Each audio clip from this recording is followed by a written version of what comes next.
Hi friends, हम लोगों ने कल के वीडियो में लेसन नंबर 2 स्टार्ट किया था, जिसके अंदर हमने अलग अलग प्रॉपर्टीज़ देखी थी एंगल्स मेड बाय ट्रांसवर्सल की, जिसमें था करस्पॉन्डिंग एंगल्स जो कि आपको यहाँ पे सामने दिख रहा है। उसके बाद इंटीरियर एंगल्स भी थे, ऑल्टरनेट एंगल्स थे। ऑल्टरनेट एंगल्स में हम लोगों ने दो तरीके देखे, interior and exterior angles, right. उसके बाद में हम लोगों ने उससे रिलेटेड कुछ सम सॉल्व किए थे, that was in practice set 2.1। और फिर वही सेम चीज़ हम लोगों ने पैरेलल लाइंस के लिए भी की। कुछ हम लोगों ने उसकी प्रॉपर्टीज़ लर्न की, जैसे कि property of corresponding angle, then we have alternate angles, then we have interior angles. हम लोगों ने दो एग्जांपल्स भी सॉल्व किए थे उसके, तो यहाँ पर वो एग्जांपल्स थे ये वाले। आज हम लोग करने वाले हैं exercise 2.2, that is practice eight 2.2। और यहाँ पे आपको एक सामने एक फिगर दिख रहा है और हम लोग उससे रिलेटेड सॉल्विंग करने वाले हैं। तो क्वेश्चन पढ़ते हैं। In the adjoining figure line M is parallel to N, मतलब ये जो दोनों लाइंस आपको दिख रही है इस फिगर के अंदर, ये दोनों पैरेलल है। पैरेलल होने की वजह से आपको यहाँ पे क्वेश्चन के अंदर बोला है कि एक्स की वैल्यू फाइंड करनी है। तो मैं आपको बहुत ही ज़्यादा जूम करके यहाँ पे दिखा रहा हूँ। दोनों के दोनों एंगल्स जो है आपको दिख रहे हैं वो इंटीरियर एंगल्स है। तो यहीं पे हम लोग सॉल्विंग करते हैं। इसकी सॉल्यूशन है हमारा line line M and line, या फिर एंड लिखने की जगह हम लोग लिखते हैं line M parallel to line N. जब दोनों लाइंस पैरेलल है तो उसके जो इंटीरियर एंगल्स होते हैं उन दोनों का एडिशन होता है 180 डिग्री। ब्रैकेट में सिर्फ आपको प्रॉपर्टी लिखनी है इंटीरियर एंगल्स, ये प्रॉपर्टी लिख दीजिए। तो 3x और x का आंसर कितना आता है, वो आता है 4x, और फिर 180 जो है वो 4 से डिवाइड होता है और आंसर आता है आपका 45 डिग्री। तो इसका x का जो आंसर है that is x is equal to 45 degree. मैंने आपको यही के यही पे इसको सॉल्व करा के दिखाया। तो इस तरीके से हमें ये फर्स्ट क्वेश्चन जो है वो अटेम्प्ट करना है। Now let's move on to the second question. Okay, यहाँ पे ऑप्शंस दिए हुए थे, हम लोगों ने ऑप्शंस तो चेक ही नहीं किए, तो डेफिनेटली हमारा आंसर वैसे भी 45 आया था। तो C option is the correct option. वापस एक सेकेंड क्वेश्चन के अंदर भी एक वैसे ही सेम तरीके का फिगर दिख रहा है आपको। तो अगर इसको हम थोड़ा सा रोटेट करने की कोशिश करें, एक्चुअली ये रोटेट तो होगा नहीं, बट ठीक है, हम लोग इसको इस तरीके से अटेम्प्ट करते हैं। लाइन है, दो लाइंस पैरेलल है। एक्चुअल में इसका करस्पॉन्डिंग एंगल हो सकता है ये। तो मैं लिख सकता हूँ कि यहाँ पर भी 4x है, और क्योंकि हमें वो डायरेक्ट सॉल्विंग है, मतलब कि उसके अंदर ऑप्शन टिक करना है, तो हम लोग डायरेक्टली सॉल्व करते हैं। 4x प्लस 2x होता है 180, मतलब 4x प्लस 2x 180 होता है लीनियर पेयर से। तो ये हो जाएगा 6x is equal to 180, divide कर दीजिए, आंसर आपको मिलेगा 30 डिग्री। 30 डिग्री ऑप्शन में होगा पक्का, रॉन्ग होने वाला है नहीं हमारा। यहाँ पे डी ऑप्शन जो है उसको आप टिक कर दीजिए, ठीक है। थोड़ा जूम आउट कर देते वापस और क्वेश्चन नंबर 2 की तरफ बढ़ते। यहाँ पर भी सेम चीज़ें दी हुई है कि देखो यहाँ पे ये दो लाइंस पैरेलल है हमारे पास में, P और Q जो है वो पैरेलल लाइंस है, और उन्होंने बोला है कि measure of x and y हमें फाइंड आउट करना है। तो चलिए हम लोग इसको फाइंड आउट करते हैं किस तरीके से होगा। तो मैं इसको नाम देता हूँ, इस लाइन को नाम देता हूँ या एंगल को नाम देता हूँ ए। तो ए इज इक्वल टू 70 डिग्री, क्यों? क्योंकि वो दोनों वर्टिकली ऑपोजिट एंगल्स है। शॉर्ट में लिखा है मैंने वर्टिकली ऑपोजिट एंगल्स। और ए और वाई को जब जोड़ते हैं तो वो बनता है 180 डिग्री, क्योंकि पी और क्यू लाइंस जो पैरेलल है इसलिए उससे इंटीरियर एंगल्स फॉर्म हो रहे हैं, इंटीरियर एंगल्स, ठीक है। तो ए अभी हमने थोड़ी देर पहले लिखा था 70, तो y का आंसर क्या आएगा, y is equal to 180 minus 70, final answer आएगा 110 डिग्री। तो चलिए y मिल गया, अभी हम लोग x फाइंड करेंगे। बहुत ही सिंपल है x फाइंड करना। हम लोग क्या करने वाले x के लिए, हम लोग देखेंगे कि ये दो लाइंस पैरेलल थी, राइट, और इसकी वजह से हम लोग कह सकते हैं कि यहाँ पे ये जो 40 है ये और ये करस्पॉन्डिंग एंगल्स है, तो मैं इसको नाम देता हूँ बी। तो देखिए लिख दिया B is equal to 40 degree, bracket में प्रॉपर्टी लिख दीजिए करस्पॉन्डिंग एंगल्स।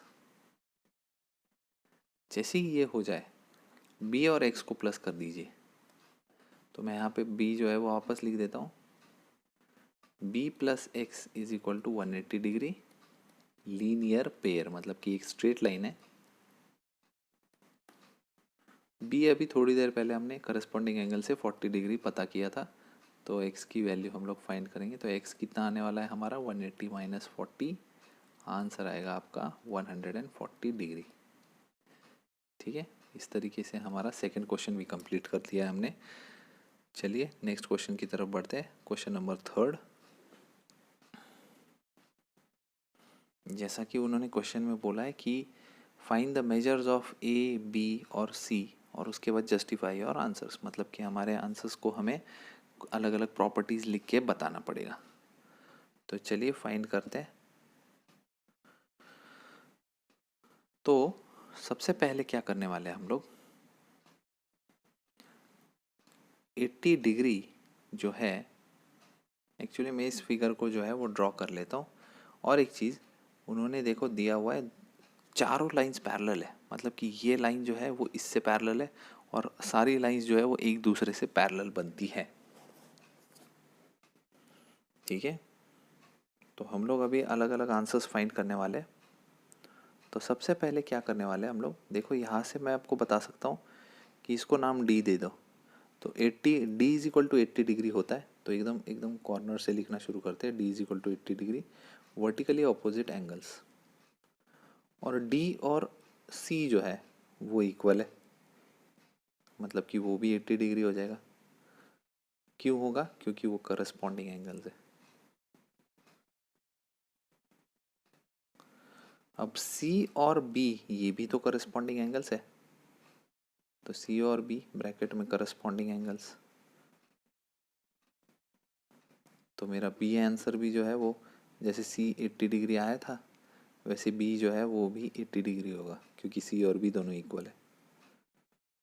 ठीक है, अब इसके बाद में D कितना आया था, D भी 80 डिग्री था। D और ये जो A है, नहीं इसके अंदर नहीं हो सकता क्योंकि करस्पॉन्डिंग के लिए ये होना ज़रूरी है। ठीक है, तो D और मैं इसको E नाम दे देता हूँ। D is equal to E is equal to 180 degree, ये है करस्पॉन्डिंग। प्रॉपर्टीज आप कोई भी यूज़ कर लो। फाइनल आंसर के लिए E प्लस ए करना पड़ेगा हमें 180 डिग्री, और A will be 180 minus 80। Final answer आपका आएगा A is equal to 100 degree. तो यहाँ पे सिर्फ A जो है वो 100 है, बाकी की ये दोनों जो आए थे वो 80 डिग्रीज के आए थे आंसर्स। इस तरीके से हमें ये क्वेश्चन सॉल्व करना है। इसके अलग बहुत सारे मेथड हो सकते हैं। ठीक है, आप कोई भी मेथड यूज़ कर सकते हो, सारे मेथड्स एप्लीकेबल है इसमें। चलिए क्वेश्चन नंबर 4 की तरफ देखते हैं हम लोग। 4 में उन्होंने बोला है एक्स वाई जेड की वैल्यू पता करनी है। हम लोग ज़्यादा चीज़ें नहीं कर रहे, डायरेक्टली सॉल्व करते हैं इसको। ए लाइन और बी लाइन पैरेलल दी है, ये 105 है, तो 105 प्लस अगर z करता हूँ मैं वो होता है 180 डिग्री, और उसके लिए प्रॉपर्टी है लीनियर पेयर। बहुत देर से हम लोग यही प्रॉपर्टी लिख रहे, तो z is equal to 180 minus 105, answer आएगा आपका 75 डिग्री। ये आ चुका है 75। ठीक है, अब और एक चीज़ करते हैं, x जो है वो है हमारा करस्पॉन्डिंग एंगल। ठीक है, so x is equal to 105 degree. Property क्या लिखनी है, सिर्फ corresponding angles. x corresponding angle है तो x is equal to Y है, दोनों वर्टिकली ऑपोजिट एंगल्स है, तो मिल गया ना। अगर x 105 है तो y भी 105 डिग्री है। ठीक है, इस तरीके से हमारा 4th क्वेश्चन भी सॉल्व हो जाता है। आई थिंक हम लास्ट क्वेश्चन की तरफ बढ़ रहे हैं। वो है हमारा find angle x. X angle हमें फाइंड करना है। एक्चुअली मैं क्वेश्चन जो है वो अलग से ड्रॉ कर लेता हूँ, ठीक है, या फिर हम इसका एक स्क्रीनशॉट ले लेते हैं इस क्वेश्चन का, ताकि हमें सॉल्विंग में इजी हो जाए। ठीक है, चलिए मैंने फिगर जो है वो यहाँ पे पहले से ही कॉपी कर लिया है, और हमें ये जो पूरा एक्स डिग्री है वो फाइंड करना है। तो चलिए हम लोग स्टार्ट करते हैं। देखिए यहाँ पे लाइन एल, पी और क्यू ये एक दूसरे से पैरेलल है, तो P is parallel to Q और ये पैरेलल है एल से, तो एक दूसरे से ये पैरेलल लाइंस है। तो पैरेलल लाइंस वाली हम लोग प्रॉपर्टीज़ यूज़ कर सकते हैं। बहुत ही सिंपल है। सबसे पहले सिर्फ आप देखिए कि पी और क्यू एक लाइन है, मैं लाइंस ड्रॉ कर देता हूँ, और उसके बीच में ये ट्रांसवर्सल की वजह से हमें एक दो एंगल्स मिलते हैं, ये और ये। तो इसको मैं थोड़ी देर के लिए ए नाम दे देता हूँ। तो चलिए ए इज इक्वल टू 40 डिग्री क्यों है, क्योंकि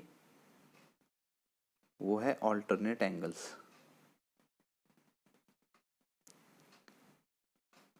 वही सेम प्रॉपर्टी आप अलग किसी इसके लिए यूज़ कर सकते हैं।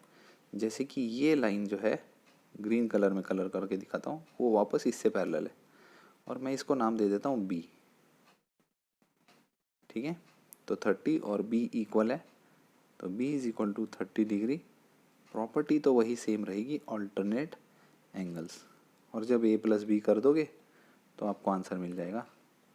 ए था 40 डिग्री और बी था 30 डिग्री, टोटल आंसर आ गया आपका 70 डिग्री। इस तरीके से आपको ये वाला क्वेश्चन सॉल्व करना है। ठीक है, तो इस तरीके से हम लोगों ने प्रैक्टिस सेट 2.2 जो है वो ख़त्म कर लिया है। चलिए नेक्स्ट देखते हैं कि क्या क्या चीज़ें हम लोगों को करनी है। तो देखिए यहाँ पे उन्होंने बोला है एक लाइन ड्रॉ करनी है, क्या क्या यूज़ करके करनी है हमें, सेट स्क्वायर यूज़ करके। तो पहले से ही एक फिगर ड्रॉ किया हुआ है उन्होंने, और उन्होंने बोला है कि सबसे पहले आपको करना क्या है। एक्चुअली मेरे पास अभी सारे टूल्स नहीं है, बट मैं यहाँ से आपको समझा सकता हूँ कि करना क्या है। सबसे पहले आपको एक लाइन ड्रॉ करनी है, straight line. Draw a line L. ठीक है, एल ड्रॉ करने के बाद में फॉर एग्जांपल हम लोग ऐसे कुछ ड्रॉ कर रहे हैं, यहाँ पे एल लाइन ड्रॉ कर, कहीं पे भी आप एक पॉइंट ले लीजिए पी। ठीक है, पी लाइन ड्रॉ लेने के बाद में आपको जो सेट स्क्वायर्स है, तो ये दो सेट्स होते हैं। एक सेट को आपको इस लाइन पे इस तरीके से रखना है सीधा, ताकि ये एंगल जो है ये बने 90 डिग्री का, और दूसरे सेट को उसी पॉइंट पे जोड़ना है यहाँ पे पी पे, क्योंकि ये देखो ये लाइन जो है ये पी से ही गुजरते हुए आगे तक जाएगी इस सेट स्क्वायर की। और ये वाला जो दूसरा सेट है इसको अपोजिट ड्रॉ करना है, अपोजिट रखना है, ताकि इसका 90 डिग्री आपको इधर की तरफ दिखे, और वो भी पी को टच होना चाहिए। दोनों पी को टच होने की वजह से देखो ये लाइन जो है ये सीधी लाइन आने वाली है। ठीक है, और यहाँ से आपको लाइन ड्रॉ करनी है ये वाली। मैं इसका कलर चेंज करके बता देता हूँ आपको कि ये जो ब्लू कलर की लाइन है ये जाएगी यहाँ से आगे की तरफ, और इससे प्रूव हो जाएगा कि ये लाइन जो है ये इससे पैरेलल है। ठीक है, एक बार वापस वीडियो को ध्यान से देखना, क्योंकि ये क्वेश्चंस जो है हमें बहुत ध्यान से अटेम्प्ट करने पड़ते हैं। ठीक है, तो इसके बाद में हम लोग सेकेंड स्टेप जो है, देखो स्टेप्स ऑफ कंस्ट्रक्शन उन्होंने दूसरा मेथड बताया है। एक लाइन एल ड्रॉ करनी है, जैसा कि हम लोगों ने थोड़ी देर पहले किया था। एल लाइन ड्रॉ करने के बाद में आपको करना क्या है, draw a segment P M perpendicular to, मतलब यहाँ से आपको एक सेगमेंट ड्रॉ करना है P M perpendicular to line L, मतलब ये 90 डिग्री होना चाहिए। उसके बाद में आपको और एक जगह पे कहीं से और एक पॉइंट लेना है, वो भी एक परपेंडिकुलर ड्रॉ करना है। ठीक है, अब इन दोनों का डिस्टेंस जो है वो सेम होना चाहिए, P से लेके M तक और Q से लेके N तक। फॉर एग्जांपल 3 सेंटीमीटर का है, और 3 सेंटीमीटर पे मतलब कि यहाँ पे जो है इनके पॉइंट्स को ज्वाइन कर देंगे, तो हमें लाइन जो है M और L पैरेलल मिल जाएगी। तो या तो आप सेट स्क्वायर यूज़ करके कीजिए, या फिर आप बिना सेट स्क्वायर के सिर्फ परपेंडिकुलर लाइंस ड्रॉ करके भी आंसर पता कर सकते हो। ठीक है, सेम इन्होंने यहाँ पे मेथड बताया है। अगर हमें लाइंस ड्रॉ करनी है एट अ डिस्टेंस ऑफ 2.5 तो यही सेम मेथड जो जैसा कि मैंने यहाँ 3 सेंटीमीटर बोला था, आपको सिर्फ लेना है 2.5 जो कि यहाँ पे आपको दिख रहा है। चलिए आगे करते हैं हम लोग। और मैंने आपको जो भी चीज़ें एक्सप्लेन की वो सेम आपको यहाँ से प्रैक्टिस सेट 2.3 में करने को मिलेगी। जैसे कि उन्होंने बोला है कि एक लाइन एल लीजिए, एक पॉइंट लीजिए, उसके आउटसाइड में A, through point A draw a line parallel to L. तो आपको यहाँ पर देखने को मिल सकता है कि सेट स्क्वायर के लिए एक क्वेश्चन जो फर्स्ट वाला था वो आप सेट स्क्वायर के मेथड से यहाँ पे जो दिया हुआ है और ये स्टेप्स यूज़ करके उसको ड्रॉ कर सकते हो। वैसे ही यहाँ पर सेकंड क्वेश्चन में आप लोग जो है वो इस तरीके से ये वाला क्वेश्चन अटेम्प्ट कीजिए जो हम लोगों ने मेथड 2 से किया था। और थर्ड वाले के लिए, थर्ड वाले में हम लोग थर्ड मेथड यूज़ करेंगे जो कि सेम है इन दोनों के बराबर। ठीक है, तो आई होप ये आपको सारे क्वेश्चंस इजी गए होंगे। हमारा लेसन यहीं पे ख़त्म होता है। हम लोगों ने बड़ी जल्दी 2 लेसन जो है वो अच्छी तरीके से कंप्लीट कर लिए हैं। आई होप सबको जो ये वीडियोस है वो इजी लगे और अंडरस्टैंडेबल थे। और किसी को भी किसी भी प्रकार के डाउट्स हो तो वो ज़रूर मुझे व्हाट्सएप करें, उनके डाउट्स ज़रूर ही हम लोग क्लियर करेंगे। Okay, thank you, take care, bye bye.